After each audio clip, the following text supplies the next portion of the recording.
Shadowcrest Commander Zalios of Clan Starstrike. We overran the meager defenses of the remaining Xiran forces after the Umbra weapon landed. My soldiers' morale boosted when they knew we outnumbered the enemy 3-1. We swooped in. My soldiers flew onto the treetops and roofs, and with keen precision started to pick off the enemy in droves. It took us about an hour of intense fighting to finally take control of the perimeter of their base. About 1/10 of them surrendered, and those were of the lower class. Nothing we could extract from them would be useful, the commanders choosing either suicide or fighting until death. Admirable, but a waste of life.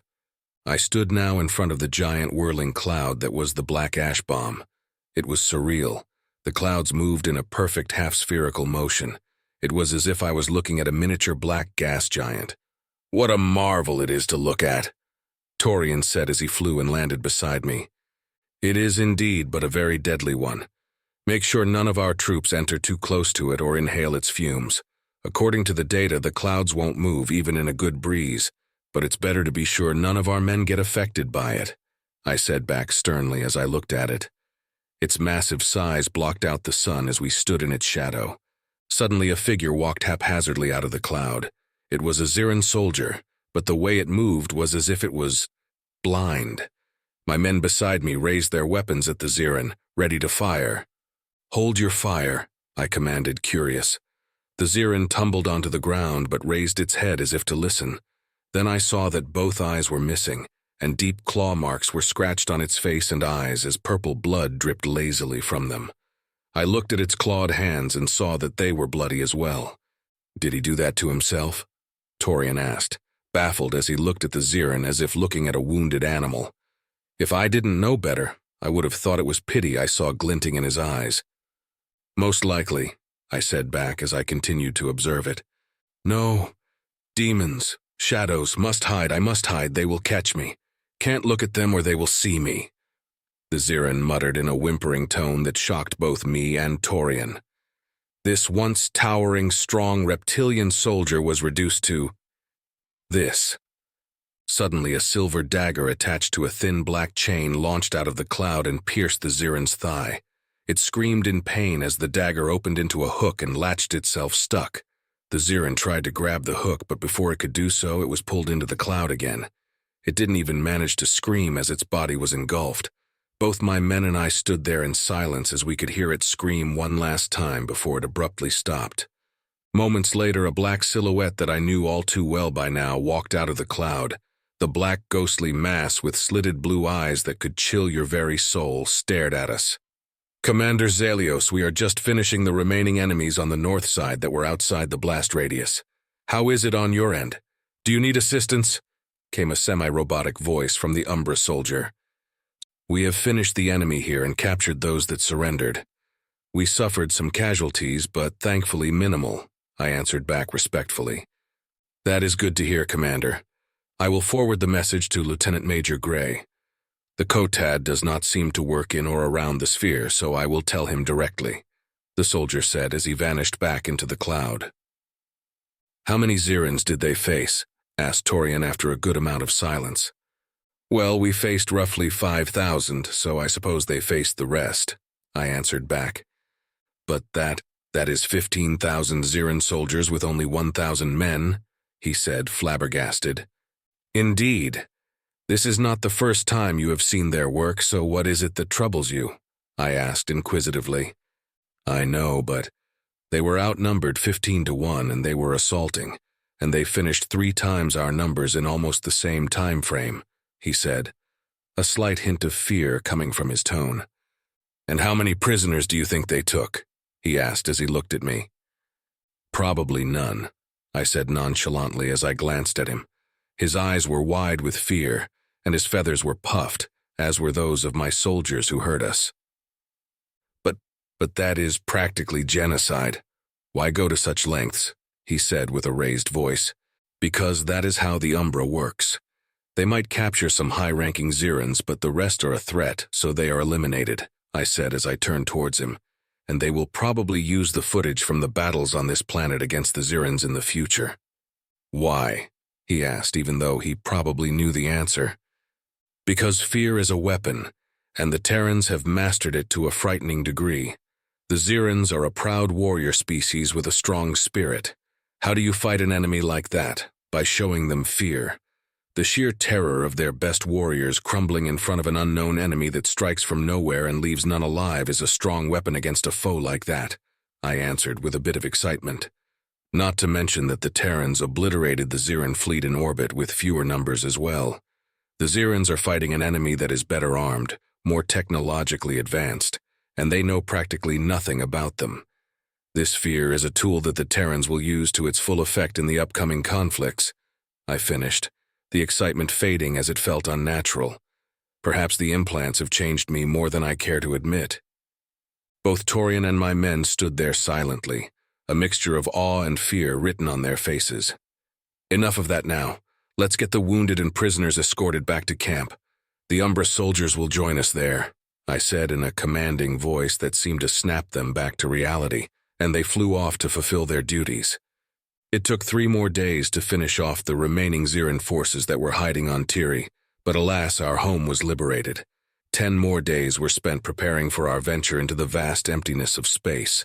Through negotiations with the planetary chancellor and prime minister, our militia force had been officially recognized as a fighting force from Tiri, and were given permission to leave to join the fighting against the Ziran Empire. I would have had to go with the Umbra anyways, as per the contract I wrote, but it was comforting to have some old friends and comrades join my effort.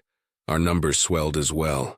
Farmers, cargo haulers, merchants, and even members of the government wanted to join our ranks, seeing it as a badge of honor to their clans. We made a crash course testing for these new recruits with the help of Gray and Major Cart. We gained 10,000 soldiers and got to have one of the command cruisers of the Terran Navy, renamed to Tiris Wrath, as our official HQ. I do not know why Terrans like naming their ships such intense names, but it was a very fitting name. Gray's company will be stationed there as well at my request to help train the new recruits, and Raven Division will be the unit our newly minted Shadowcrest army will have most operations with in the future. Assistance command staff has been picked from both Terrans and Illyrian personnel, creating a good mix that is essential for future cooperation. I do wonder why Umbra has done this much for us, though. I asked Gray about it, but he only gave bare-bones answers, saying that Hugin and Munin have thought out all scenarios in taking such a large force into their midst so quickly. I suppose, considering how advanced they are, they would have their reason to believe that we are an asset. I stood now on the bridge of Tiris Wrath, looking down upon my beautiful green home from space, feeling sad to leave it behind, but also a tiny bit thrilled. Like a new spark had lit the fire in my core that had faded to embers in all my years of living. "Don't be too sunken about it, Commander. We will hammer them hard and come back before you know it," came a cheerful comment from Cassia Rain, the ship's captain. She was an interesting character, had dark skin, blackish-gray hair, fair features for a Terran, but was smart as a cunning predator. Quick-witted, driven, had an outstanding military record, and she could probably outcurse the devil. I could not ask for a better captain for this ship. "It pains me to leave my home, but we must, and your optimism is very helpful." "Thank you, Captain," I said politely back. "Don't mention it, and no need to be this stiff, Commander. You can speak to me comfortably," she said as she stood up from her chair and walked next to me, placing her hand on my shoulder. "I will keep that in mind, Cassia," I said back in a low voice with a wink that I learned is a nice gesture. She smirked and gave me a light pat on the back, making sure not to hit my wings. "Well, we are just waiting for the last ships to go into orbit. Then we will leave for the assembly location on the border with Ziran-held territories. I got info that the majority of other planets that were invaded have been liberated, so most of the Navy will be gathering. It will be a sight to behold, my friend," she said with a wide grin as she walked back to her chair in the center of the bridge. "Won't there be any Illyrian forces joining?" I asked inquisitively as I walked and stood next to her. "Not that I know of, no. To begin with, your FTL is quite different from ours. We are not limited to lanes, unlike your vessels. In truth, they would slow us down," she said firmly. "I see. I bet many Illyrian naval officers would be livid hearing that," I said with a beak clap which made her chuckle as well. "Yes, I would be fuming too if I knew that my ship would be of no use to my allies. Illyrian forces will probably be given a role in this, but it won't be the vanguard, that is for sure, she said as she typed something on her hologram screen. Now that you mention it, how does your FTL differ from ours? I never really looked into that, and no records are about it in my archives, I said as I scanned my COTAD about any info on it again. It would not surprise me that you do not have it on your device there. Only military crafts, diplomatic ships, and older models of freight crafts carry the PVD, or Precision Warp Drive, as it is called. After learning about your species and scanning your ships before first contact, we realized that our FTL drives differ in many ways. Ours are faster and more convenient over short distances, but yours are more energy efficient in long drives, such as transporting goods, resources, or people. In essence, your FTL drives along set paths that rapidly break the speed barrier, making sure to chart a path around gravitational fields so you don't suffer catastrophic damage. Terran PVD operates by creating a localized distortion bubble that temporarily isolates a ship from space-time, allowing it to bypass the usual limitation imposed by gravitational forces. This allows us to be incredibly precise on where we jump and allows for immense tactical advantage over opponents who are limited to the standard variation, like the Xerans. We can effectively drop right beside our opponents with next to no warning, she explained with a grin. But I was a bit peeved at the part about our FTL tech being effectively stolen. But alas, their way of travel sounds insane on its own. They are effectively creating a wormhole and launching themselves through it. It was, in simple terms, insane. One wrong calculation would spell doom for them. As she finished, the doors to the bridge opened, and Gray walked in, followed by Zephyr and Torian. "Good day, Captain Commander. I wanted to let Zephyr and Torian enjoy the view when we go into FTL. It is quite a different experience," Gray said with enthusiasm. "Are we heading out soon, Captain?" he asked. "Indeed we are. The last ships have gone into orbit. Take them to the front. The view is best over there," Cassia said as she ordered the command to start powering up the drive.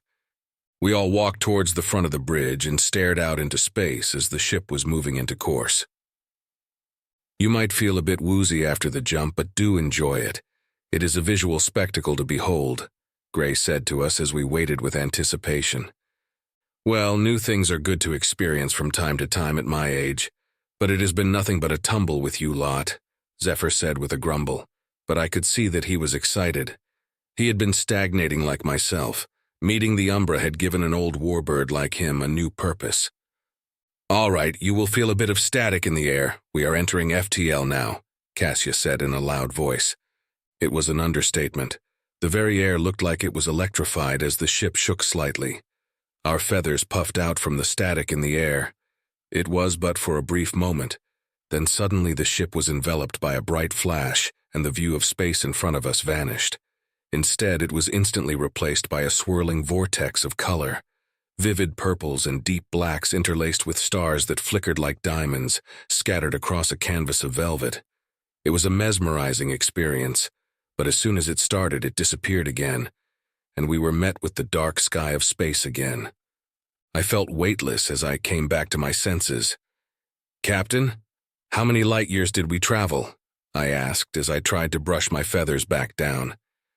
"Approximately 16 light years.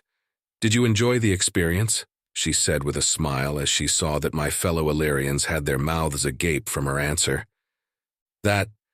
How? We were in subspace for only a moment, and you are telling me we traveled 16 light years in mere seconds?" Zephyr asked, flabbergasted. She simply nodded her head with a cocky smirk. "Preposterous. It would have taken us at least 2 days, if not 5, in subspace to travel that distance with our FTL," he said, not even caring that his whole puffed coat made him look like a bird of paradise on Earth. "We don't need to be careful of gravity fields, so it is a straight shot through," she said nonchalantly. Zephyr wanted to say something to that comment, but something caught his eye in the viewport. I inquisitively looked in the direction he was looking and was lost for words. In front of us in the distance, as we got closer to what seemed to be a barren planet, were untold thousands of silver dots next to it, a few of them huge, and one in particular was massive compared to the rest. We were flying fast towards them, and gradually I could see that these were spaceships, untold thousands of them, and in the center was a behemoth of a ship, I would guess it was at least 15 times the size of the Obsidian Sentinel. How in the world did they make something this big? That is the War Master, the capital ship of the Terran military. The top brass make decisions of war there, alongside the overseer of military affairs, the AI tier, named after an old god of war. Other combat-oriented AIs are probably here as well, Gray explained to me as we took in the scope of the scene before us. So many ships, and all of them are Terran. Is this your entire armada? Torian asked hesitantly. No, this is not all of it. We sent out about 65% of our combat forces to aid you. That would be about 54,000 ships, Gray said in response. That is larger than our entire navy already, Torian said back in awe. Yes, but by our forward intel, the Ziran Empire has almost 3 times the amount of that in combat-ready ships. To be fair, a single Terran destroyer could go toe-to-toe with 5 to 6 of theirs and come out on top, but we would prefer not to have unnecessary casualties, Gray continued. Suddenly I got a message from my Kotad device. Shadowcrest Commander Zelios, you are requested to join a meeting with General Draven Dekarn and Operator Tyr on the War Master. The time of the meeting is in 5 solar hours.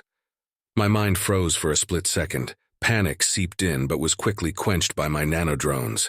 I looked up at Gray, and it seemed he knew what was happening in my head. I will be escorting you to the meeting, so don't be too nervous. Although meeting the head of Umbra is a bit nerve-wracking, he said in a soothing manner. It seems he did not know that I was going to be meeting the General of Umbra and the AI tier at the same time. May the sky spirits give me strength, I thought to myself as we continued to fly towards the massive capital ship.